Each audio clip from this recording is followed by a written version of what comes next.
Hello everyone, welcome to जेनिक education शोरब बेस। तो हमारा शोरब बेस का कंट्रोल सिस्टम का लेक्चर नंबर 12 है।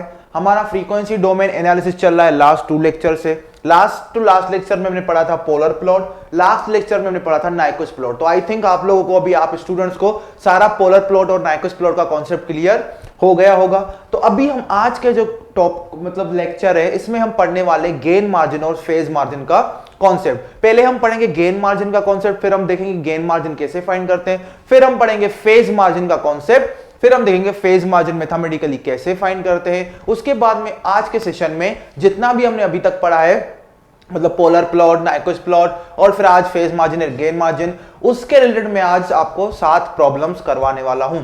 नेक्स्ट सेशन में हम करेंगे बोडे प्लॉट। नेक्स्ट सेशन में हम बोडे प्लॉट स्टार्ट करेंगे और बोडे प्लॉट को फिर उसी सेशन में हम कंक्लूड कर देंगे। तो चलो हम पढ़ते हैं सबसे पहले गेन मार्जिन क्या होता है सबसे पहले, फिर देखेंगे कि कैसे फाइंड करते हैं गेन मार्जिन। क्या होता है गेन मार्जिन? गेन मार्जिन तो देखो, सबसे पहले जो हम यहां पे गेन मार्जिन और फेज मार्जिन पढ़ने वाले हैं, हम मिनिमम फेज सिस्टम के लिए पढ़ने वाले हैं। कौन से सिस्टम के लिए? मिनिमम फेज सिस्टम के लिए हम ये चीजें पढ़ने वाले हैं। तो हमें पता है मिनिमम फेज सिस्टम के लिए, अगर मुझे क्लोज लूप, लास्ट लेक्चर में हमने पढ़ा था नाइक्विस्ट स्टेबिलिटी क्राइटेरियन में, अगर हमें मिनिमम फेज सिस्टम है हमारे पास, उसकी स्टेबिलिटी पे, क्लोज लूप सिस्टम की स्टेबिलिटी पे अगर हमें कमेंट करना है तो पोलर प्लॉट का इंफॉर्मेशन सफिशिएंट है। पोलर प्लॉट का इंफॉर्मेशन हमारे लिए सफिशिएंट है, क्योंकि हम वहां पे कॉन्सेप्ट ऑफ पॉइंट ऑफ इंक्लोजमेंट लगा सकते हैं। तो लेटर से मैं यहां पे ड्रॉ कर रहा हूं एक पोलर प्लॉट, मतलब एक रेंडमली एक पोलर प्लॉट यहां पे ड्रॉ कर रहा हूं। ये मेरा रियल एक्सिस, ये मेरा इमेजिनरी एक्सिस।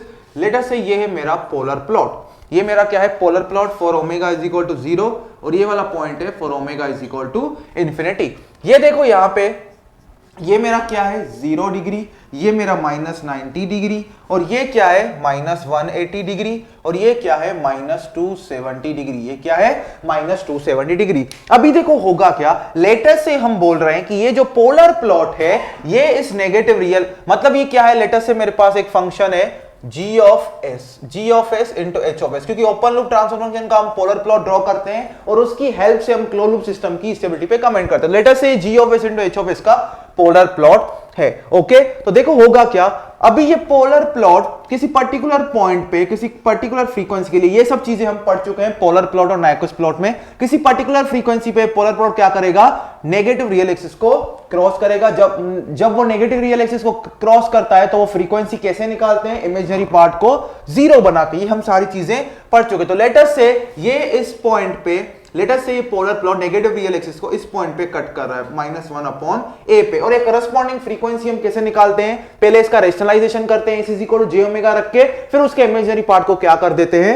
0 कर देते हैं। लेटर से मेरा क्रिटिकल पॉइंट है, ध्यान रखना, ये है मेरा critical point -1 + 0j, -1 + 0j। Okay, मेरे पास कुछ था g of s into h of s, मेरे पास g of s into h of s था, उसका कुछ रियल पार्ट होगा और इमेजिनरी पार्ट होगा। अभी ध्यान देना, कुछ चीजें समझना है यहाँ पे।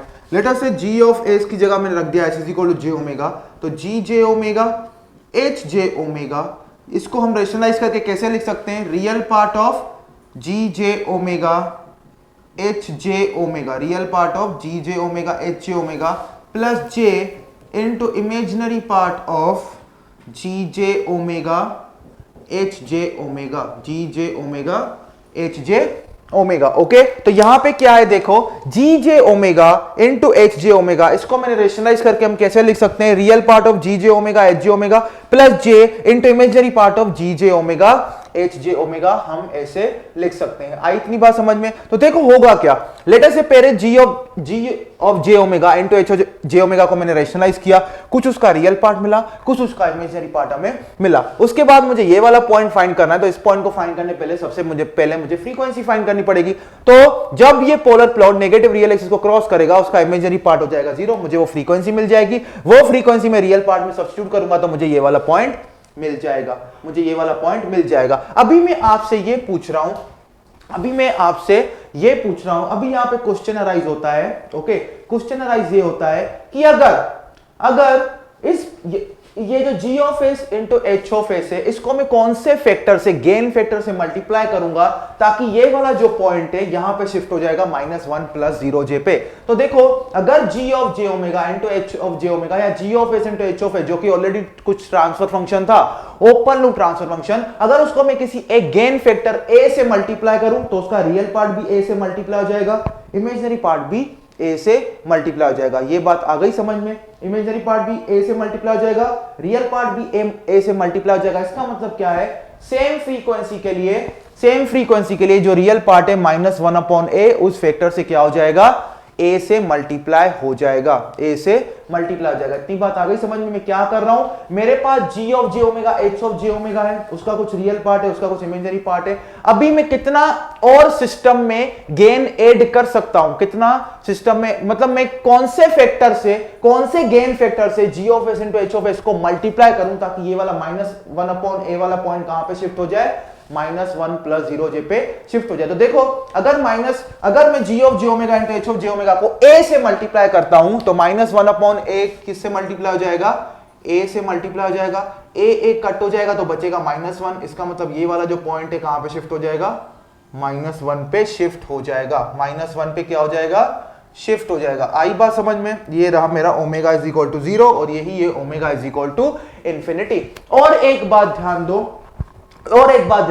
अगर हमने गेन फैक्टर जो a है, जिसके साथ हमने g of j omega into h of j omega को मल्टीप्लाई किया है, अगर हमने गेन फैक्टर a से बढ़ा दिया और a से ज्यादा हम चले गए, इसका मतलब क्या है, मेरे पास g of j into h of j omega था, उसको मैंने गेन फैक्टर a से मल्टीप्लाई किया। गेन फैक्टर a से मल्टीप्लाई करने के बाद पोलर प्लॉट क्या कर रहा है, अभी -1 प्लस j 0 पॉइंट पे आ गया, -1 प्लस 0j वाले पॉइंट को क्रॉस कर रहा है। अगर ये जो गेन फैक्टर जो कि a है, अगर गेन फैक्टर a से ज्यादा हो गया, गेन फैक्टर अगर a से ज्यादा हो गया तो ये वाला जो रेशियो है -1/a इनटू क्या, वो फैक्टर जो a से ज्यादा होगा, डेफिनेटली ये रेशियो क्या आएगा, -1 से कम आएगा, -1 से कम आएगा। लेटर से मैं ऐसा बोल देता हूं, लेटर से मैं ऐसा बोल रहा हूं, a है मेरा 2, क्या है, a है मेरा 2, ओके, a मेरा 2 है तो -1/2 क्या हो, -1/a क्या होगा, -1/2, उसको मैं 2 से मल्टीप्लाई करूंगा तो हम कहां पे आ जाएंगे, -1 पे आ जाएंगे। कहां पे आ जाएंगे, -1 पे आ जाएंगे। लेकिन लेटर से मैं बोलता हूं, ध्यान देना, लेटर से मैं बोलता हूं a है मेरा 2 -1/2 और ये जो फैक्टर है जिससे मैं इसको मल्टीप्लाई कर रहा हूं गेन फैक्टर से, वो a से ज्यादा है, लेटर से 3, तो ये क्या होगा, -3/2। तो जो पोलर प्लॉट है वो यहां पे कहीं आएगा -1.5 पे, मतलब वो -1 प्लस 0j उसके अंदर आ जाएगा। क्या आ जाएगा, उसके अंदर आ जाएगा। तो पोलर प्लॉट वो वाला पॉइंट फिर एनक्लोज कर देगा, सिस्टम क्या हो जाएगा, अनस्टेबल सिस्टम हो जाएगा। क्या हो जाएगा, अनस्टेबल सिस्टम हो जाएगा। इसका मतलब क्या है, हम इस सिस्टम में कितना मैक्सिमम और गेन ऐड कर सकते हैं, ये फैक्टर, ये ए गेन हम क्या कर सकते हैं, maximum gain that can be added to the system before the system becomes unstable. कितना हम ऐड कर सकते हैं, ए ऐड कर सकते हैं। गेन मार्जिन का यही मतलब होता है, it is the amount of gain, maximum amount of gain that can be added to the open loop system such that closed loop system remains stable. Okay, closed loop system remains stable. आ गई इतनी बात। अगर gain हमने उससे ज्यादा बढ़ा दिया, जैसे कि यहां पे अगर हमने सिस्टम में गेन a से ज्यादा इंक्रीज किया, मतलब सिस्टम में जो g of j into h of j omega है, इसके साथ जो हम फैक्टर मल्टीप्लाई कर रहे हैं a, अगर वो फैक्टर a से ज्यादा हो गया तो -1 प्लस 0j वाला पॉइंट एनक्लोज हो जाएगा और सिस्टम क्या हो जाएगा, अनस्टेबल हो जाएगा। तो मैक्सिमम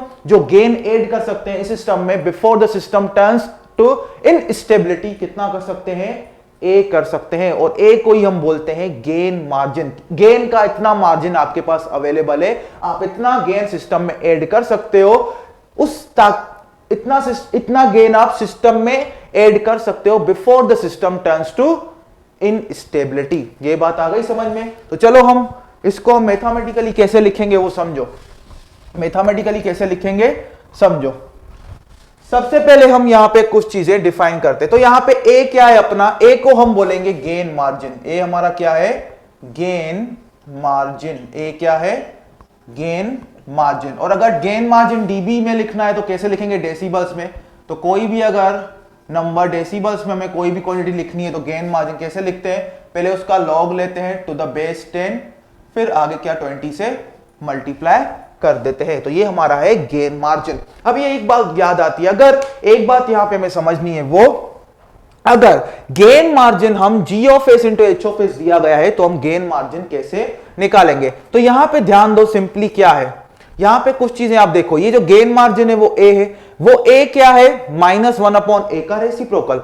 a क्या है, -1/a का मैग्नीट्यूड पहले लेंगे, फिर उसका रेसिप्रोकल लेंगे तो हमें क्या मिल जाएगा, a मिल जाएगा। यहां पे ध्यान दो, देखो a कैसे निकल सकता है, यहां पे देखो a क्या है, 1 reciprocal of magnitude of this. Okay, -1/a का मैग्नीट्यूड लो तो a मिल जाएगा। ये किसके बराबर होगा, a के बराबर होगा। ये बात आ गई समझ में। इसका मतलब अगर मुझे गेन मार्जिन, ये गेन मार्जिन यूनिट्स में, ऐसा लिखेंगे गेन मार्जिन इन यूनिट्स, और ये क्या है, gain margin in dB, gain margin in decibels, gain margin in decibels. Okay, तो देखो यहां पे ध्यान दो, ध्यान दो, अगर मुझे गेन मार्जिन निकालना है तो क्या करना पड़ेगा, सिंपली अगर मुझे गेन मार्जिन निकालना है तो क्या करना पड़ेगा, g of j omega into h of j omega का मैग्नीट्यूड फाइंड करना पड़ेगा उस फ्रीक्वेंसी पे जिस फ्रीक्वेंसी पे पोलर प्लॉट क्या कर रहा है, नेगेटिव रियल एक्सिस को इंटरसेक्ट कर रहा है। क्योंकि जब polar plot negative real axis को इंटरसेक्ट करेगा तो उस पर्टिकुलर फ्रीक्वेंसी पे उसका मैग्नीट्यूड क्या होगा, सिंपली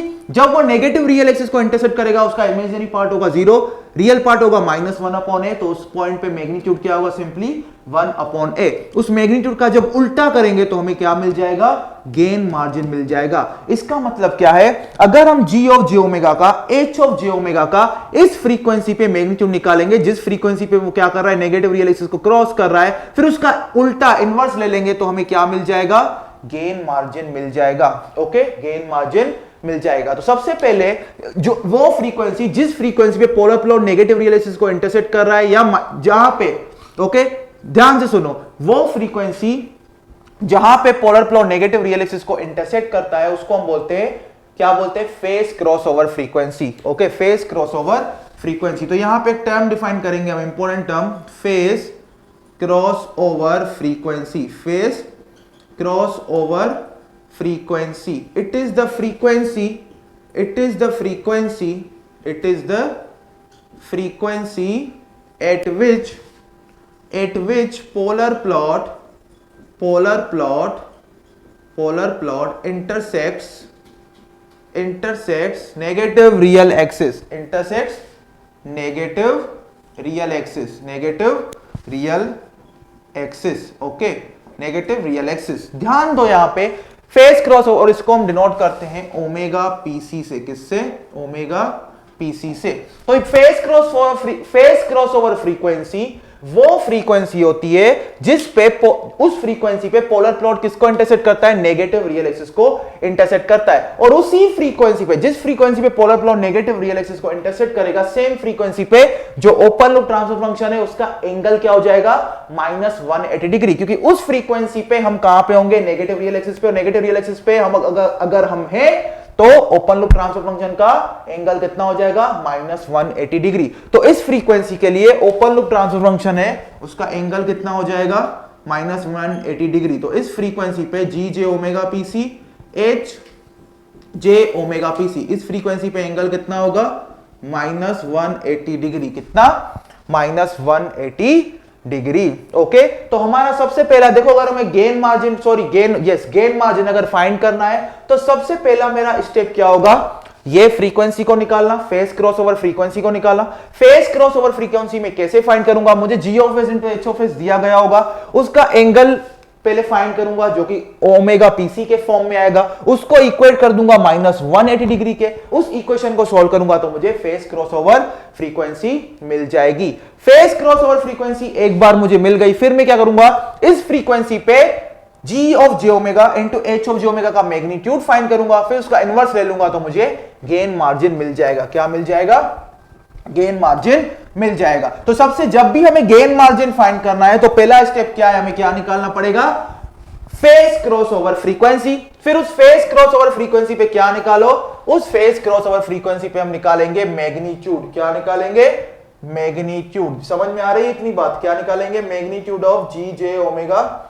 ओके, तो गेन मार्जिन सिंपली देखो क्या होगा, मैं डायरेक्टली लिख रहा हूं, gain margin is equal to 1 divide by magnitude of open loop transfer function at phase cross over frequency, at phase cross over frequency. समझ में आई इतनी बात? गेन मार्जिन सिंपली क्या होगा, 1 over magnitude of open loop transfer function at phase cross over frequency. और gain margin in डीबीज लिखना हो तो, गेन मार्जिन अगर डीबीज में लिखना हो, गेन मार्जिन अगर डीबीज में लिखना हो तो सिंपली देखो क्या होगा, 20 log of 1 divide by magnitude of G J omega PC H J omega PC, H J omega PC. Okay, समझ में आई इतनी बात? ये हो गया अपना मैग्नीट्यूड। ओके, ये हो गया अपना मैग्नीट्यूड।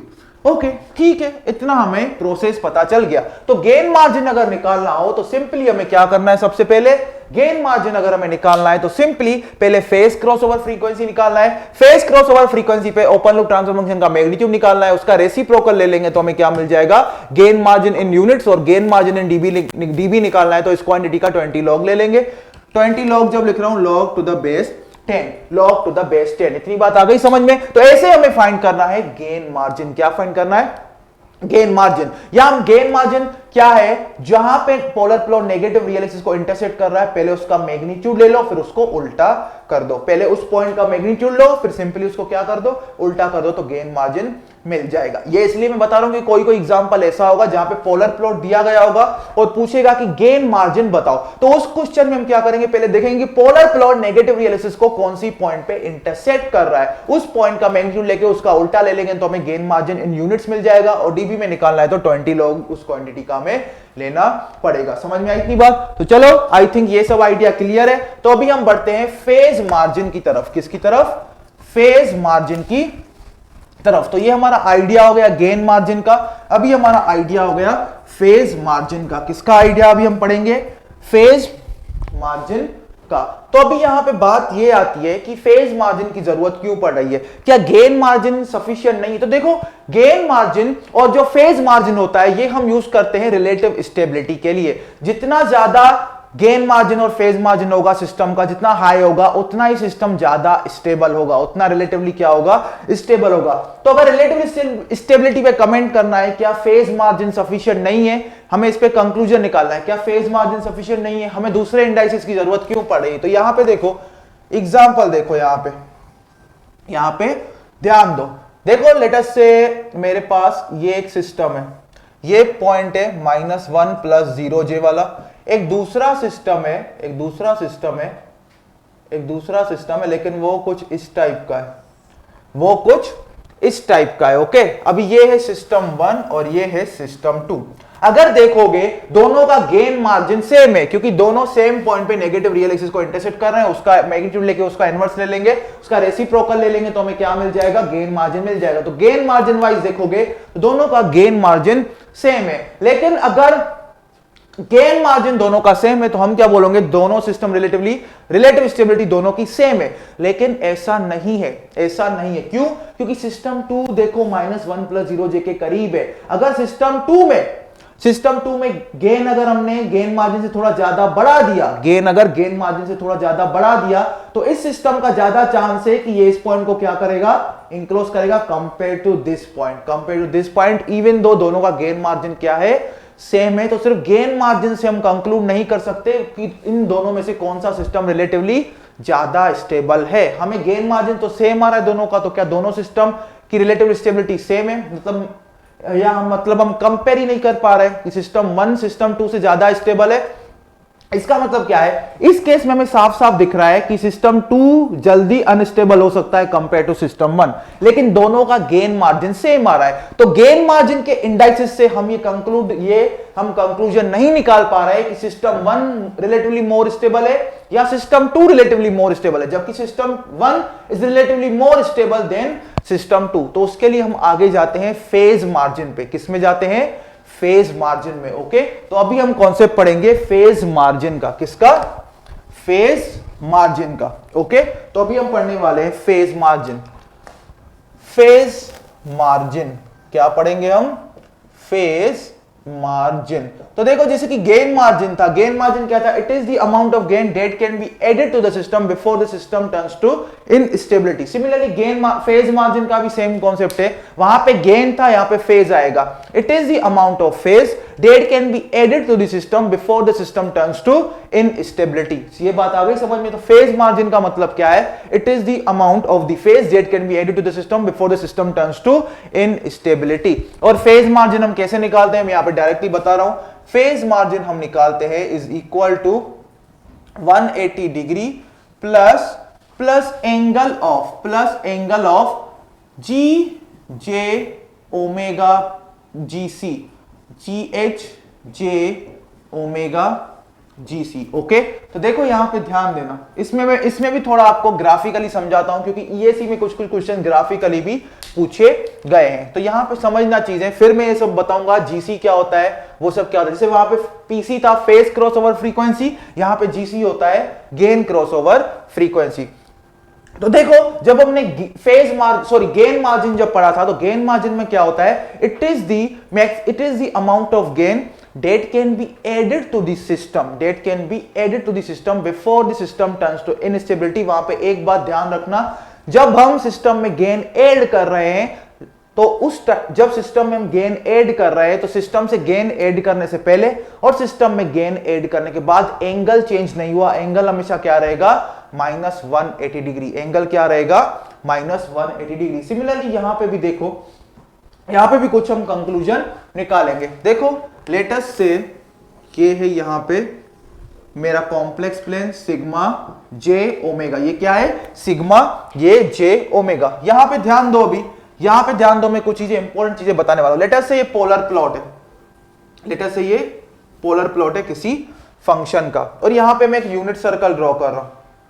ये सब चीजें क्यों ड्रॉ कर रहा हूं, थोड़ी चीज में आपको क्लियर हो जाएगी थोड़ी देर में।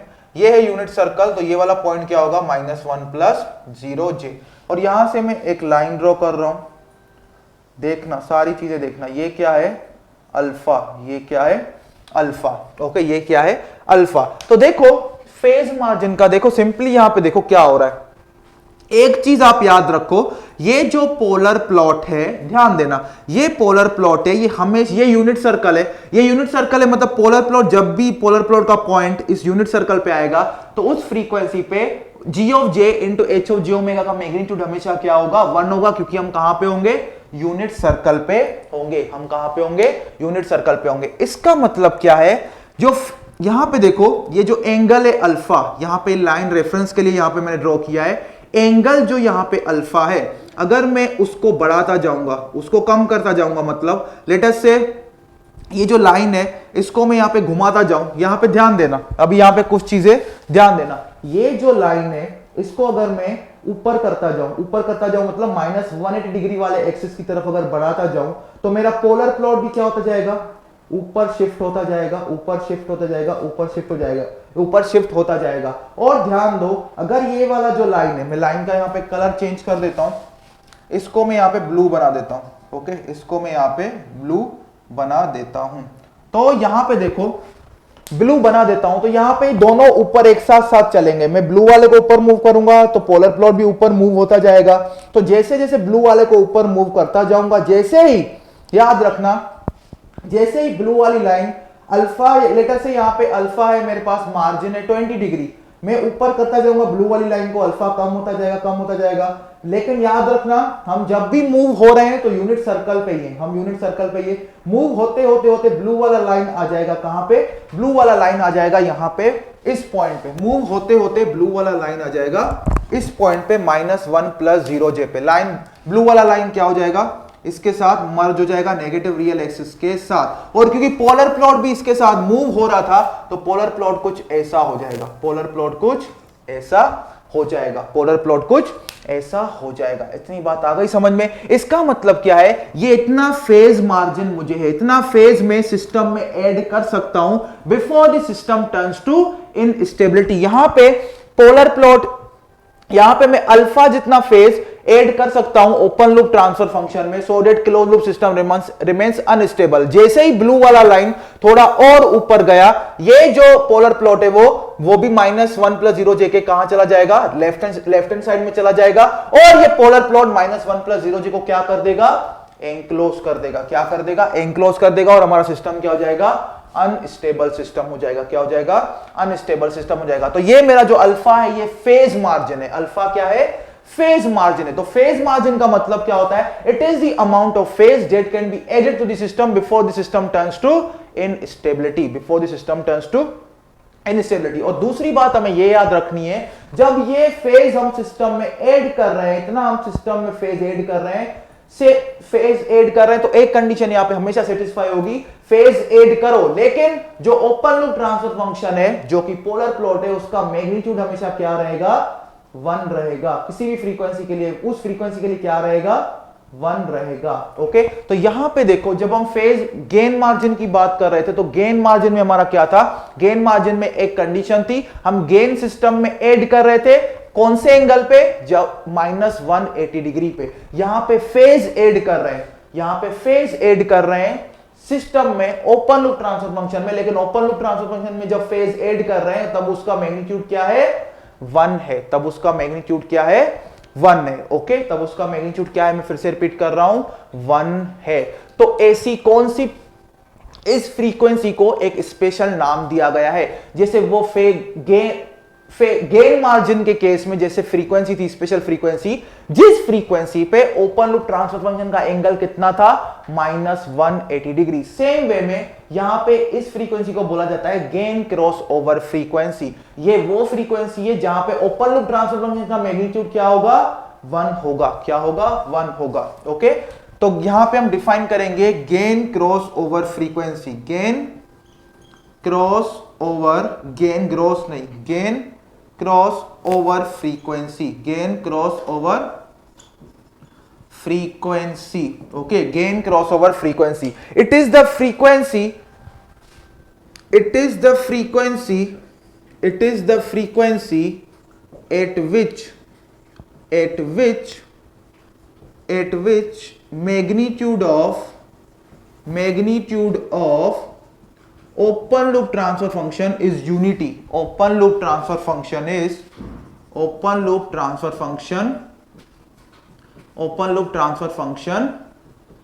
is unity. इसका मतलब ये वो फ्रीक्वेंसी होती है गेन क्रॉस ओवर फ्रीक्वेंसी, जिस फ्रीक्वेंसी पे ओपन लूप ट्रांसफर फंक्शन का मैग्नीट्यूड क्या होता है, 1 होता है। गेन क्रॉस ओवर फ्रीक्वेंसी क्या होता है, 1 होता है। ओके, तो देखो, जब हमें फेज मार्जिन फाइंड करना हो तो फेज मार्जिन कैसे फाइंड करते हैं, ये अल्फा ही है, यहां पे जो अल्फा है यही हमारा फेज मार्जिन है। आप यहां से भी ये इक्वेशन डिराइव कर सकते हैं। ओके, तो अल्फा फेज मार्जिन किसके बराबर है, 180 degree plus angle of open loop transfer function at gain cross over frequency. जब हमें फेज मार्जिन फाइंड करना हो तो सबसे पहले मुझे gain cross over frequency find करना पड़ेगा। गेन क्रॉस ओवर फ्रीक्वेंसी में कैसे फाइंड करूंगा, ओपन लूप ट्रांसफर फंक्शन दिया गया होगा, उसका मैग्नीट्यूड निकालूंगा, वो magnitude gain cross over frequency के फॉर्म में आएगा। किसके फॉर्म में आएगा, गेन क्रॉस ओवर फ्रीक्वेंसी के फॉर्म में आएगा। उसको इक्वल टू 1 सेट करूंगा और ओमेगा जीसी निकाल दूंगा। एक बार मुझे ओमेगा जीसी निकल गया, ओपन लूप ट्रांसफर फंक्शन पता है, ओपन लूप ट्रांसफर फंक्शन का एंगल निकालूंगा सेम फ्रीक्वेंसी पे, ओमेगा जीसी पे, और उसको 180 डिग्री में ऐड कर दूंगा तो मुझे क्या मिल जाएगा, फेज मार्जिन मिल जाएगा। मुझे क्या मिल जाएगा, फेज मार्जिन मिल जाएगा। इतनी बात आ गई समझ में। तो जो फेज मार्जिन है, जो गेन मार्जिन है, ओके, फेज मार्जिन है और जो गेन मार्जिन है, ये दोनों इंडाइसेस यूज होते हैं किसके लिए, एक तो हम सिस्टम की, क्लोज्ड लूप सिस्टम की स्टेबिलिटी पे कमेंट कर सकते हैं, दूसरा रिलेटिव स्टेबिलिटी भी कंपेयर कर सकते हैं। मतलब हमारे पास अगर दो सिस्टम्स हैं, अगर मेरे पास दो सिस्टम्स हैं, ओके, एक का फेज मार्जिन है लेटर से 30 dB और एक का फेज मार्जिन है लेटर से 50 dB, तो मैं क्या बोलूंगा, जो 50 dB वाला सिस्टम है वो रिलेटिवली मोर स्टेबल है कंपेयर टू 30 dB सिस्टम। तो रिलेटिव स्टेबिलिटी कंपेयर करना फ्रीक्वेंसी डोमेन में आसान है compare to time domain analysis, compare to time domain analysis. Okay, तो यहां पे मैं कुछ कंक्लूजन लिखवा रहा हूं कि अगर मेरे पास एक सिस्टम है, उसका मुझे अगर फेज मार्जिन और गेन मार्जिन पता है तो मैं उस सिस्टम के क्लोज्ड लूप स्टेबिलिटी पे कमेंट कर सकता हूं कि ये स्टेबल है या अनस्टेबल है। तो सबसे पहले लिखो फेज मार्जिन, फिर अपना गेन मार्जिन, फिर स्टेबिलिटी, फिर क्या, स्टेबिलिटी। तो अगर यहां पे गेन मार्जिन, फेज मार्जिन अगर क्या है, पॉजिटिव है, और गेन मार्जिन भी मेरा क्या है, पॉजिटिव है इन डीबीज। गेन मार्जिन किस में है, डीबीज में, याद रखना। तो मैं बोलूंगा सिस्टम मेरा क्या है, स्टेबल सिस्टम है। क्या है, स्टेबल सिस्टम है। अगर फेज मार्जिन नेगेटिव है और गेन मार्जिन पॉजिटिव है, या ऐसा बोल सकता हूं दोनों नेगेटिव है, तो सिस्टम क्या होगा, अनस्टेबल। क्या होगा, अनस्टेबल। और अगर फेज मार्जिन 0 डिग्रीज है, गेन मार्जिन 0 dB है, तो मैं बोलूंगा क्या है, marginally stable system. Marginally stable system. समझ में आ गई इतनी बात। क्लोज लूप सिस्टम की स्टेबिलिटी के कमेंट कर रहे हैं। ओके, ओपन लूप हम कैसे निकालेंगे, फेज मार्जिन और गेन मार्जिन हम कैसे निकालेंगे, ओपन लूप सिस्टम की हेल्प से। लेकिन हम ये गेन मार्जिन और अगर फेज मार्जिन एक बार मिल गया तो क्लोज लूप सिस्टम की स्टेबिलिटी पे हम कमेंट कर सकते हैं। क्लोज लूप सिस्टम की स्टेबिलिटी पे हम कमेंट कर सकते हैं। तो अगर फेज मार्जिन और गेन मार्जिन इन डीबीज दोनों पॉजिटिव है तो स्टेबल, दोनों नेगेटिव है तो अनस्टेबल। फेज मार्जिन अगर 0 डिग्री है और गेन मार्जिन 0 dB है तो सिस्टम क्या है, मार्जिनली स्टेबल। और एक बात याद रखना, यहां पे दोनों अगर नेगेटिव है तो सिस्टम अनस्टेबल। ठीक है, ऐसा भी तो केस हो सकता है जहां पे फेज मार्जिन नेगेटिव और गेन मार्जिन पॉजिटिव हो तो भी सिस्टम अनस्टेबल होगा। अगर फेज मार्जिन पॉजिटिव है, गेन मार्जिन नेगेटिव है, तो भी सिस्टम क्या होगा, अनस्टेबल होगा। तो भी क्या होगा, अनस्टेबल होगा। तो फेज मार्जिन और गेन मार्जिन में से दोनों में से अगर कोई भी एक क्वांटिटी नेगेटिव है तो सिस्टम क्या होगा, अनस्टेबल सिस्टम होगा। दोनों पॉजिटिव है तो स्टेबल, दोनों 0 है तो क्या होगा, मार्जिनली स्टेबल। दोनों 0 है तो क्या होगा, मार्जिनली स्टेबल। तो आई थिंक पूरा आपको ओवरव्यू पता चल गया होगा कि गेन मार्जिन क्या होता है, फेज मार्जिन क्या होता है। तो मैथमेटिकली तो चीजें बहुत ही आसान है, मुझे थोड़ा ग्राफिकली आपको समझाना था। तो मैथमेटिकली अगर गेन मार्जिन मुझे फाइंड करना है, मैथमेटिकली गेन मार्जिन अगर मुझे फाइंड करना है, सिंपली क्या करूंगा, सबसे पहले फेज क्रॉसओवर फ्रीक्वेंसी निकालूंगा। फेज क्रॉसओवर फ्रीक्वेंसी वो फ्रीक्वेंसी होती है जहां पे ओपन लूप ट्रांसफर फंक्शन का मैग्नीट्यूड क्या होता है, -180 डिग्री।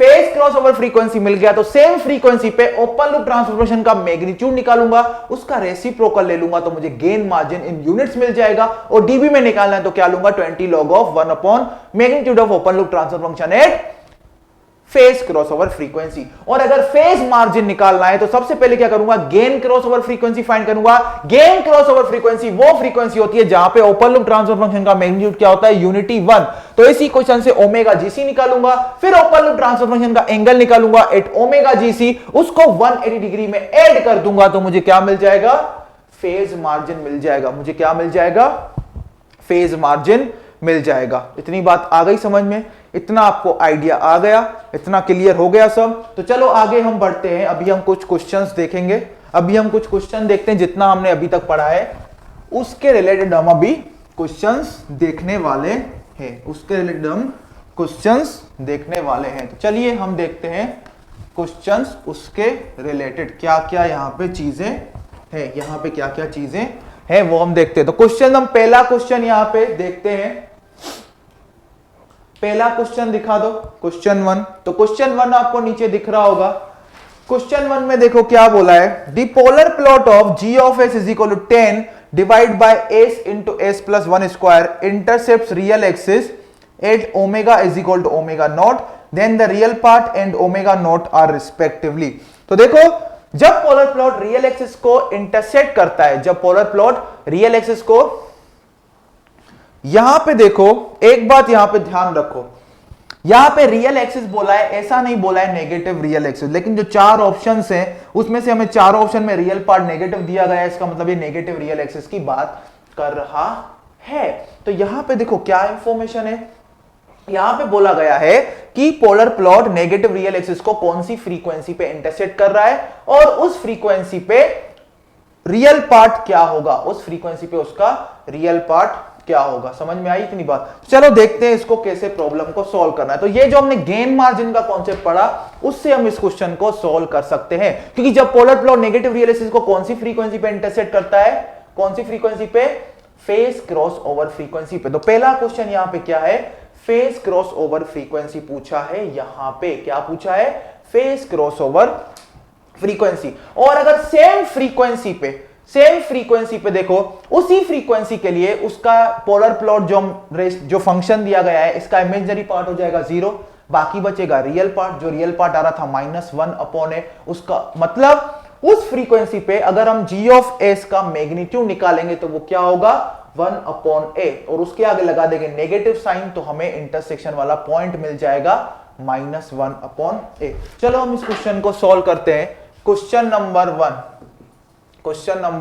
1, तो यहां पे g ऑफ s दिया गया है। g ऑफ s क्या है यहाँ पे 10 divide by s into S plus 1 square. तो यहां पे वो फ्रीक्वेंसी निकालनी है जिस फ्रीक्वेंसी पे polar plot negative real axis को इंटरसेक्ट कर रहा है। उस फ्रीक्वेंसी को हम क्या बोलते हैं, फेज क्रॉसओवर फ्रीक्वेंसी। और उस फ्रीक्वेंसी पे ओपन लूप ट्रांसफॉर्मेशन का एंगल कितना हो जाता है -180 डिग्री। क्या हो जाएगा -180 डिग्री। तो यहां पे देखो g ऑफ j ओमेगा का, इसमें रखो s is equal to j omega, क्या होगा 10 divide by j omega into j omega plus 1 square. तो इधर मुझे फेस क्रॉसओवर फ्रीक्वेंसी निकालनी है, तो मैं लेटर से ओमेगा को ओमेगा ही रखता हूं, फेस क्रॉसओवर फ्रीक्वेंसी नहीं बोलता हूं। ओके, ओमेगा मैं ऐसा बोलता हूं, omega is equal to omega PC is equal to omega naught. तो इसका एंगल क्या होगा, इसका एंगल निकालोगे तो एंगल ऑफ जी जे मैं यहां पे रख देता हूं omega is equal to omega naught. क्या होगा, एस का होगा -90 डिग्री प्लस 90 डिग्री होगा, लेकिन क्योंकि ये डिनोमिनेटर में तो क्या हो जाएगा -90 डिग्री। एस प्लस 1 स्क्वायर का क्या हो जाएगा -2tan इनवर्स ओमेगा नॉट। और क्योंकि ये फेस क्रॉसओवर फ्रीक्वेंसी है, इसका मतलब ये एंगल किसके बराबर होगा -180 डिग्री के इक्वल होगा। तो -2tan इनवर्स ओमेगा नॉट क्या होगा, -2tan इनवर्स ओमेगा नॉट हो जाएगा -90 डिग्री। ये माइनस माइनस कट, तो tan इनवर्स ओमेगा नॉट क्या होगा 45 डिग्री। तो ओमेगा नॉट क्या होगा 10 45 डिग्री हो जाएगा ये 1 हो जाएगा ये 1। मतलब वो फ्रीक्वेंसी जिस फ्रीक्वेंसी पे polar plot negative real axis को इंटरसेक्ट कर रहा है, वो फ्रीक्वेंसी क्या होगी 1 रेडियंस पर सेकंड। क्या होगी 1 रेडियंस पर सेकंड। और ये भी पूछ रहा है कि इस फ्रीक्वेंसी पे जब वो नेगेटिव रियल एक्सिस को कट करेगा तो वो पॉइंट कौन सा होगा। वो पॉइंट कौन सा होता है -1/a। क्या होता है -1/a। तो अगर हम इस फ्रीक्वेंसी पे और उसी पॉइंट पे मैग्नीट्यूड क्या होता है ओपन लूप ट्रांसफर फंक्शन का 1/a, तो अगर हम इस फ्रीक्वेंसी पे इसका मैग्नीट्यूड निकाल दें जो कि होगा 1/a, उसके साथ अगर माइनस साइन को जोड़ दें तो हमें क्या मिल जाएगा, वो पॉइंट मिल जाएगा -1/a। तो इस फ्रीक्वेंसी पे ओपन लूप ट्रांसफर फंक्शन का मैग्नीट्यूड निकालो। तो ओपन लूप ट्रांसफर फंक्शन का पहले बताओ मैग्नीट्यूड क्या होगा, जी जे ओमेगा का मैग्नीट्यूड क्या होगा, यहां से निकालो 10 divide by omega into 1 plus omega square, और इसमें रख दो इसका भी मैग्नीट्यूड निकालो 8 ओमेगा नॉट। तो ओमेगा नॉट क्या आया 1, तो यहां पे रखो 10 डिवाइड बाय 1 इंटू 1 प्लस 1, ये क्या आया 5 आएगा। ये क्या आया मेरा 1/a, ये क्या आया 1/a। लेकिन हमें तो पॉइंट चाहिए, तो मैग्नीट्यूड आया, तो पॉइंट क्या होगा, पॉइंट हो जाएगा -1/a मींस -5। क्या हो जाएगा -5। ओके, तो ये जो पोलर प्लॉट है ये नेगेटिव रियल एक्सिस को कौन सी फ्रीक्वेंसी पे इंटरसेक्ट करेगा 1 रेडियंस पर सेकंड के लिए, और कौन सी पॉइंट पे इंटरसेक्ट करेगा -5 पे। कहां पे -5 पे। समझ में आ गई इतनी बात, यहां तक क्लियर हो गया। ओके, तो ये हमारा क्वेश्चन नंबर 1 हो गया। अभी हम देखते हैं क्वेश्चन नंबर 2। अभी हम देखते हैं क्वेश्चन नंबर 2। 7 क्वेश्चन हम आज लगाने वाले हैं, तो अभी हम देखेंगे क्वेश्चन नंबर 2। तो क्वेश्चन नंबर 2 आपको नीचे दिख रहा होगा, वो जो हमने फर्स्ट क्लास में पढ़ा था introduction to frequency domain analysis, उसके रिलेटेड क्वेश्चन है। उसके रिलेटेड क्वेश्चन है, ये हमने पढ़ा था, इसका मैंने थ्योरी पूरा समझाया था आपको। ये मेरे पास एक क्या है, लीनियर टाइम इनवेरिएंट सिस्टम है जिसका ट्रांसफर फंक्शन है g ऑफ s। यहां पे इनपुट में मैंने सिग्नल लगाया है xt is equal to a sin omega t, a sin omega t। तो यहां पे इस स्टेडी स्टेट में जो आउटपुट जनरेट होता है वो क्या होता है, y of t is equal to a2 sin omega t plus 5, omega t plus 5, ऐसा हमने पढ़ा था थ्योरी में। तो यही क्वेश्चन पूछा है, यहां पे देखो, a linear time invariant system with forced input xt is equal to a sin omega t under steady state conditions the output y of t of the system will be। तो यहां पे output जो है y of t of system वो क्या होगा हमें पूछा गया है। तो हमने ये कॉन्सेप्ट ऑलरेडी थ्योरी में कवर कर लिया था। तो a2 क्या होता है, यहां पे यहाँ पे A2 क्या होता है, हमने पढ़ा था A2 क्या होता है, जो इनपुट सिग्नल होता है उसका amplitude multiplied by this magnitude of G of S at particular frequency which is input frequency G of J omega. इसको ऐसा भी लिख सकते हैं A into magnitude of G of J omega. तो ये मेरा है A2। और फाई क्या होता है, फाई होता है अपना angle of G J omega, angle of G J omega. और ओमेगा क्या होता है, इनपुट फ्रीक्वेंसी, जो कि यहाँ पे क्या है, ओमेगा ही है। तो y ऑफ t क्या होगा, y ऑफ t अपना होगा a into magnitude of G J omega, a into magnitude of G J omega sine omega T, sine omega T plus phi, यहाँ पे क्या है, angle of G J omega, angle of G J omega. Okay, तो ये अपना हो गया final answer, ये हमने थ्योरी में पढ़ लिया था। तो कौन सा आएगा इसमें, ऑप्शन बी आएगा। क्या आएगा, ऑप्शन बी आएगा। इससे पहले वाला जो क्वेश्चन था उसमें कौन सा ऑप्शन आएगा, ऑप्शन ए आएगा। ओके, क्लियर इतनी बात। चलो क्वेश्चन नंबर 3 दिखा दो भाई। क्वेश्चन नंबर 3 देखो, इंटरेस्टिंग क्वेश्चन है। क्वेश्चन नंबर 3 में देखो क्या बोला है, कंसीडर, आ गया क्वेश्चन नंबर 3। क्वेश्चन नंबर 3 में बोला है consider the following information regards open loop frequency response of a unity feedback system. एक यूनिटी फीडबैक सिस्टम है, उसके ओपन लूप सिस्टम का फ्रीक्वेंसी रिस्पांस यहां पे दिया गया है। फ्रीक्वेंसी रिस्पांस मतलब हर मतलब पॉसिबल ओमेगा इस सिस्टम पे टेस्ट किया गया है। हर पर्टिकुलर फ्रीक्वेंसी के लिए इसका मैग्नीट्यूड और मैग्नीट्यूड और एंगल फाइंड किया गया है, जो कि आपको इसमें टेबल में दिख रहा है, जो कि टेबल में दिख रहा है। चलो तो मैं यहां पे लिख रहा हूं, इसका ओमेगा दिया गया है, magnitude of G J omega दिया गया है, ओके, और angle of G J omega दिया गया है, angle of G J omega दिया गया। तो ओमेगा क्या दिया गया है, 2 3 4 5 2 3 4 5 6 8 10 6 8 10, और यहां पे मैग्नीट्यूड क्या दिया गया है, 7.5 4.8 3.15 2.25 2.25 1.70 1.70 1.00 और ये क्या है 0.64, ये क्या है 0.64, और एंगल क्या दिया गया है -180 degree, okay, -130 degree, okay, -140 degree, -140 degree, -150 degree, okay, -157 degree, okay, -170 degree, और ये क्या है -180 डिग्री, क्या है -180 डिग्री। और हमें पूछा गया है फेज मार्जिन और गेन मार्जिन हमें फाइंड करना है, फेज मार्जिन और गेन मार्जिन हमें फाइंड करना है। ओके, चलो डीबी में दिया गया है, फेज गेन मार्जिन डीबी में दिया गया है, और जो फेज मार्जिन है वो किस में दिया गया है, फेज मार्जिन दिया गया है डिग्रीज में, वो डिग्रीज में ही होगा। ओके, तो पहले हम निकालते हैं गेन मार्जिन। तो गेन मार्जिन क्या होता है, क्योंकि डीबीज में पूछा गया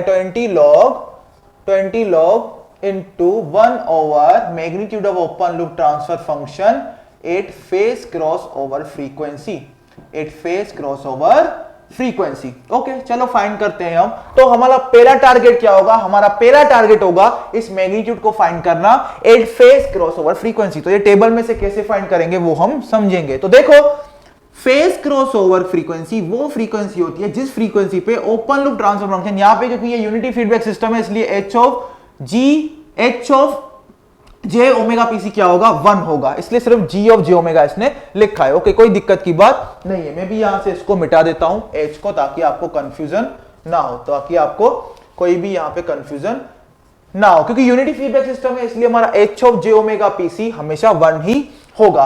तो ओमेगा पीसी वो फ्रीक्वेंसी होती है जिस फ्रीक्वेंसी पे ओपन लूप ट्रांसफॉर्मेशन का एंगल क्या होता है, -180 डिग्री। तो सबसे पहले ये पकड़ो कि ओपन लूप ट्रांसफॉर्मेशन का एंगल कहां पे -180 डिग्री है, लास्ट वाले पॉइंट पे, और उसको कर दो हाईलाइट, उसको क्या कर दो, हाईलाइट। तो वो एंगल जिस एंगल पे ओपन लूप ट्रांसफर फंक्शन का मैग्नीट्यूड क्या है, -180 डिग्री, वो फ्रीक्वेंसी क्या होगी, इस एंगल के करस्पॉन्डिंग फ्रीक्वेंसी क्या दी है, 10। तो इसका मतलब यहां पे फेज क्रॉस ओवर फ्रीक्वेंसी कितना है, 10 है। कितना है, 10 रेडियंस पर सेकंड, 10 रेडियंस पर सेकंड। और उसी फ्रीक्वेंसी के करस्पॉन्डिंग मुझे क्या चाहिए, मैग्नीट्यूड चाहिए, जो कि यहां पे दिया गया है 0.64। तो गेन मार्जिन क्या होगा, गेन मार्जिन होगा 20 log 1 डिवाइड बाय 0.64 तो देखो अभी कोई पूछ सकता है कि 1 डिवाइड बाय 0.64 हम कैसे निकालेंगे, मतलब क्योंकि कैलकुलेटर तो अलाउड नहीं होता है। तो देखो ऑप्शन से हम जा सकते हैं। तो पहले दो ऑप्शन में लिखा गया है 0 dB, तो ये 0 dB तो होगा ही नहीं, क्योंकि 0 dB तब होगा जब log 1 हो। log 1 ही 0 हो सकता है। log 1 डिवाइड बाय 0.64 1 से ज्यादा, 0 से 1 से कम होगा, 0 से ज्यादा ही होगा, और ये पॉजिटिव क्वांटिटी ही आएगी, क्योंकि 1 डिवाइड बाय 0.64 हमेशा 1 से ज्यादा होगा। अगर 1 से ज्यादा log के अंदर नंबर है तो log का आंसर पॉजिटिव ही आएगा। तो इसका आंसर सीधी सी बात है कितना आएगा, यहां से मैं लिख लेता हूं 3.86 dB, 3.86 dB। ओके, तो गेन मार्जिन हमारा निकल गया। अभी फेज मार्जिन की बात करते हैं। तो देखो फेज मार्जिन के लिए मुझे क्या चाहिए, पहले वो मैं देख लेता हूं। 180 degree plus angle of open loop transfer function at gain cross over frequency, at gain cross over frequency. तो देखो यहां पे मुझे ओपन लूप ट्रांसफर फंक्शन का पहले क्या निकालना पड़ेगा, angle at gain cross over frequency. Gain cross over frequency वो फ्रीक्वेंसी होती है जहां पे ओपन लूप ट्रांसफर फंक्शन का मैग्नीट्यूड क्या होता है, 1 होता है। तो सबसे पहले टेबल में देखो 1 मैग्नीट्यूड कहां पे, यहां पे है। ओके, और इसको हाईलाइट करो, इसको क्या करो, हाईलाइट करो। तो ये जो फ्रीक्वेंसी है, जिस फ्रीक्वेंसी पे ओपन लूप ट्रांसफर फंक्शन का मैग्नीट्यूड क्या है, 1 है, उस फ्रीक्वेंसी को हम क्या बोलते हैं, गेन क्रॉस ओवर फ्रीक्वेंसी। तो इस केस में गेन क्रॉस ओवर फ्रीक्वेंसी कितना है, गेन क्रॉस ओवर फ्रीक्वेंसी है 8 रेडियंस पर सेकंड, 8 रेडियंस पर सेकंड। और इस फ्रीक्वेंसी के करस्पॉन्डिंग मुझे क्या निकालना है, फेज निकालना है। वो कितना दिया गया है, -170 डिग्री। तो फेज मार्जिन कितना होगा, 180 डिग्री माइनस 170 डिग्री, ये क्या होगा, 10 डिग्री। क्या होगा, 10 डिग्री। तो गेन मार्जिन आया 3.86 dB और फेज मार्जिन कितना आया, 10 डिग्री। तो कौन सा ऑप्शन करेक्ट होगा, ऑप्शन डी करेक्ट होगा।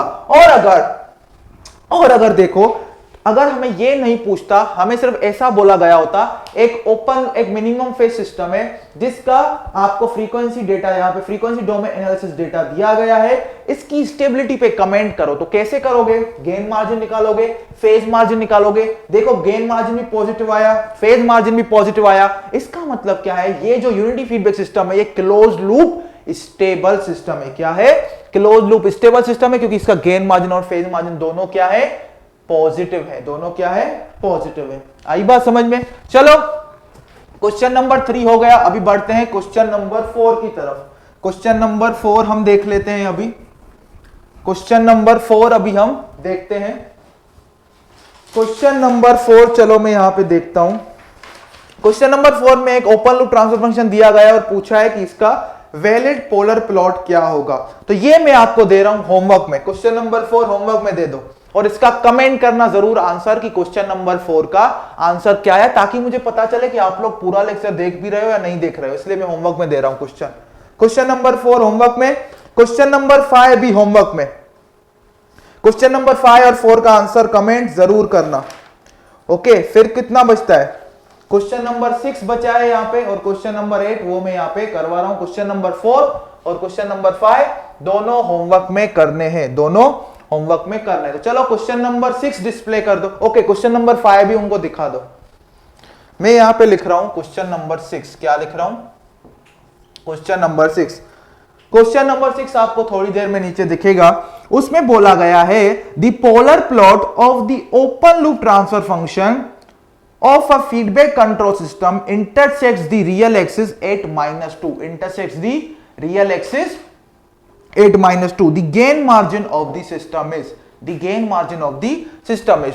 तो यहां पे देखो पोलर प्लॉट जहां पे नेगेटिव रियल एक्सिस को इंटरसेक्ट करता है वो वाला पॉइंट क्या होता है, -1/a, और वो किसके बराबर दिया गया है, -2 के बराबर दिया गया है। Okay, -1/a is equal to -2। और गेन मार्जिन यहां पे पूछा है डीबीज में। गेन मार्जिन देखो यहां पे डीबीज में पूछा है ना, आंसर डीबी में। तो पोलर प्लॉट जहां पे नेगेटिव रियल एक्सिस को इंटरसेक्ट करता है वो पॉइंट क्या होता है, -1/a, वो किसके इक्वल है, -2 के इक्वल है। तो a क्या होगा मेरा, a होगा 1/2। और गेन मार्जिन हमने देखा डीबीज में क्या होता है, 20 log to the base 10 of a, और a यहां पे क्या है, 1/2। क्या है, 1/2। तो ये क्या हो जाएगा, -20 log 2, क्योंकि 1/2 को हम लिख सकते हैं 2 टू द पावर -1 और log की प्रॉपर्टी से -1 आ जाएगा। आगे 20 इंटू -1 हो जाएगा -20, -20 इंटू log 2 होता है अप्रोक्सीमेटली 0.3, तो ये क्या हो जाएगा -6 dB। क्या हो जाएगा -6 dB। ये आ गया मेरा गेन मार्जिन। तो गेन मार्जिन ये तो हमारा सिंपल स्ट्रेट फॉरवर्ड क्वेश्चन था। तो क्वेश्चन नंबर हमने 6 यहां पे कर लिया। क्वेश्चन नंबर 7 नहीं करेंगे, उसमें थोड़ा मिस्टेक हो गया है। ओके, उसको मुझे देखना पड़ेगा। अभी आपको दिखाई देगा क्वेश्चन नंबर 8। क्वेश्चन नंबर 8 दिखा दो। क्वेश्चन नंबर 8 आज के सेशन का फाइनल क्वेश्चन है और बहुत सारे क्वेश्चंस तो मैंने कल ही आपको करवा दिए थे मैराथन में। ओके, मैराथन में भी कल क्वेश्चंस आपको मैंने करवाए हैं, तो वो भी क्वेश्चन जरूर करना। तो क्वेश्चन नंबर 8 यहां पे दिखा दो। क्वेश्चन नंबर 8 में बोला है the Nyquist plot below matches with the transfer function. Question number 8 यहां पे दिया गया है। क्वेश्चन नंबर 8 में क्या दिया गया है, नाइक्विस्ट प्लॉट दिया गया है और पूछा है कि इनमें से कौन सा प्लॉट, इनमें से नाइक्विस्ट प्लॉट दिया गया है, 4 ट्रांसफर फंक्शन दिए गए हैं। बोला है अभी इन 4 दिए गए ट्रांसफर फंक्शन में से कौन सा वो करेक्ट ट्रांसफर फंक्शन है जिसका नाइक्विस्ट प्लॉट आपको दिया गया है, जिसका नाइक्विस्ट प्लॉट आपको दिया गया है। आई इतनी बात समझ में? तो चलो देखते हैं। ओके, ये वाले पॉइंट को बोला गया है ओमेगा इज इक्वल टू 0। ये वाला पॉइंट है ओमेगा इक्वल टू 0। ये वाले पॉइंट को ऐसे दिखाया गया है omega is equal to infinity. इसको बोला गया है 1, इसको बोला गया है 1। तो हम ये कैसे पता लगाएंगे वो देखो। तो सिर्फ पोलर प्लॉट पे ध्यान दो, ओमेगा इज इक्वल टू 0 से omega is equal to infinity तक ध्यान दो, वहीं से कंक्लूजन निकल जाएगा। तो स्टार्टिंग पॉइंट क्या है, स्टार्टिंग पॉइंट पे जो मैग्नीट्यूड है पोलर प्लॉट का 1 है और एंगल कितना है 0 डिग्री, और एंडिंग पॉइंट क्या है asymptotic to the line -180 degree. इसका मतलब, और ये कहां पे जा रहा है, ओरिजिन पे जा रहा है, तो इसका मतलब एंडिंग इज, जब इसका एंडिंग हो रहा है as omega is approaching infinity, तो पोलर प्लॉट का एंगल क्या है -180 डिग्री और मैग्नीट्यूड क्या है 0 है। मैग्नीट्यूड क्या है 0 है। तो मैं ऑप्शन ए अगर लूं, ध्यान दो, ऑप्शन ए अगर मैं लेता हूं तो जी ऑफ एस क्या दिया गया है 1/s + 1 क्यूब, 1/s + 1 क्यूब। तो ओमेगा इक्वल टू 0 के लिए एस हो जाएगा नेग्लेक्ट, तो जी ऑफ एस क्या होगा ओमेगा इज इक्वल टू 0 के लिए 1/1 क्यूब क्या होगा 1 at an angle 0 degree, 1 at an angle 0 degree. तो ये वाला पॉइंट वैलिड हो गया। अभी सेकंड पॉइंट पे आओ, omega is equal to infinity के लिए एस डोमिनेट करेगा कंपेयर टू 1, तो जी ऑफ एस क्या हो जाएगा 1/s क्यूब। ये हमने बहुत डिटेल में पढ़ा था पोलर प्लॉट में। 1/s क्यूब, इसका मैग्नीट्यूड निकालोगे क्या आएगा, मैग्नीट्यूड निकालोगे 0 आएगा और एंगल कितना आएगा, इसका एंगल निकालोगे तो क्या आएगा -270 डिग्री। लेकिन यहां पे देखो एंगल कितना है -180 डिग्री, तो ऑप्शन ए नहीं हो सकता। अभी आओ ऑप्शन बी पे, तो ऑप्शन बी में जी ऑफ एस देखो क्या दिया गया है। ऑप्शन बी देखो, ऑप्शन बी में जी ऑफ एस देखो क्या दिया गया है, जी ऑफ एस दिया गया है 1/s + 1 स्क्वायर। ओके, इसमें अगर ओमेगा इज इक्वल टू 0 रखेंगे तो जी ऑफ एस क्या आएगा 1 एट एन एंगल 0 डिग्री, क्योंकि ओमेगा इक्वल टू 0 के लिए एस हो जाएगा नेग्लेक्ट, और omega is equal to infinity के लिए जी ऑफ एस क्या हो जाएगा 1 नेग्लेक्ट हो जाएगा, ये आ जाएगा 1/s स्क्वायर।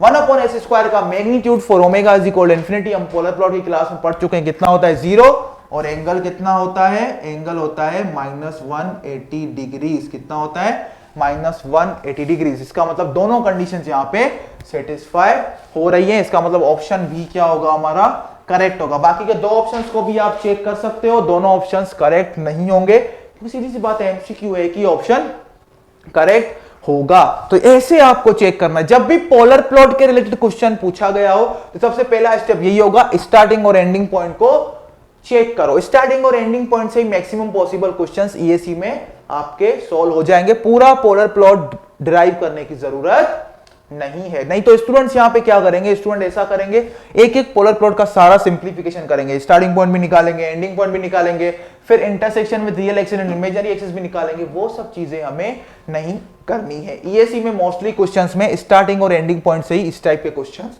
सॉल्व हो जाते हैं। समझ में आ गई इतनी बात? तो चलो आई थिंक आपको पूरा आइडिया आ गया होगा कि गेन मार्जिन क्या होता है, फेज मार्जिन क्या होता है, उसका मैंने पिक्टोरियल व्यू भी आपको दे दिया। फिर जो टेबुलर फॉर्म में डेटा दिया गया था उसके क्वेश्चंस कैसे सॉल्व करते हैं वो भी हमने देखे। इस टाइप के क्वेश्चन, सेम टाइप के क्वेश्चन गेट में भी पूछे जाते है। तो इस सेशन को हम यहीं पे कंक्लूड करते हैं। तो अभी तक हमने फ्रीक्वेंसी डोमेन एनालिसिस का मतलब ऐसा समझ लो 80% पार्ट हमने खत्म कर दिया। पहले हमने लीनियर टाइम इनवेरिएंट सिस्टम का स्टेडी स्टेट रिस्पांस क्या होता है वो हमने देखा था, उसके रिलेटेड हमने एक आज क्वेश्चन भी देखा, फिर हमने देखा पोलर प्लॉट का एक्सप्लेनेशन, फिर हमने देखा नाइक्विस्ट प्लॉट और आज हमने देखा gain margin and phase margin. जो नेक्स्ट अपकमिंग लेक्चर आएगा उसमें हम देखेंगे क्या, उसमें हम देखेंगे बोडे प्लॉट। और बोडे प्लॉट बहुत ही आसान है, कोई भी डरने की बात नहीं। सबसे इजी टॉपिक जो फ्रीक्वेंसी डोमेन एनालिसिस का है वो बोडे प्लॉट ही है। उसके बाद हम कुछ फ्रीक्वेंसी डोमेन एनालिसिस के स्पेसिफिकेशन देखेंगे, जैसे कि रेजोनेंट पीक, रेजोनेंट फ्रीक्वेंसी, फिर हम देखेंगे बैंडविड्थ। ये जो 3 पैरामीटर्स हैं उनको हम पढ़ेंगे, वो डायरेक्ट फॉर्मूला बेस्ड है और कोई भी कुछ कंक्लूजन है उसमें मैं वो आपको नोट करवा दूंगा। उसके बाद हम बढ़ेंगे स्टेट स्पेस एनालिसिस की तरफ। तो मतलब ऐसा समझ लो कंट्रोल सिस्टम का चैप्टर नंबर 6 चल रहा है, चैप्टर नंबर 7 होगा स्टेट स्पेस एनालिसिस, क्योंकि बोडे प्लॉट, पोलर प्लॉट और नाइक्विस्ट प्लॉट और ये फेज मार्जिन, गेन मार्जिन, इन सारे चैप्टर्स को मैं एक ही चैप्टर मान रहा हूं, फ्रीक्वेंसी डोमेन एनालिसिस। उसके बाद हम पढ़ेंगे state space analysis. State space analysis एक ही लेक्चर 2 घंटे का काम है, 4 से 5 में इंपॉर्टेंट कॉन्सेप्ट वहां पे आपको समझा दूंगा, वो ही बस आपको पढ़ना है। उसके बाद हम लास्ट हमारा चैप्टर होगा कंपनसेटर्स एंड कंट्रोलर्स। ओके, क्योंकि ये मतलब जो यहाँ पे रिकॉर्डेड वीडियोस है वो 30 घंटे के ही हमको प्रोवाइड करने हैं। तो अगर टाइम बचता है तो मैं जो ज्यादा सेशंस बनाऊंगा उसमें आप कमेंट करके बता सकते हो। कुछ मिसलेनियस टॉपिक्स आप टेलीग्राम ग्रुप में या इसी वीडियो के कमेंट सेक्शन में आप बता सकते हो कुछ मिसलेनियस टॉपिक्स जो कि आपको देखने हैं। तो वो अगर टाइम अगर 30 घंटे से पहले ही हमारा कंपनसेटर्स एंड कंट्रोलर्स खत्म हुआ और आगे 4-5 घंटे बचते हैं तो वो मैं मिसलेनियस टॉपिक आपको करवा दूंगा। मिसलेनियस टॉपिक्स हम वहां पे डील कर सकते हैं। तो चलो इस सेशन को हम यहीं पे एंड करते हैं, फिर से मिलेंगे नेक्स्ट सेक्शन में नए टॉपिक के साथ, डेट इज बोडे प्लॉट। तब तक के लिए सब अपना ध्यान रखिएगा, तब तक के लिए सबको थैंक यू।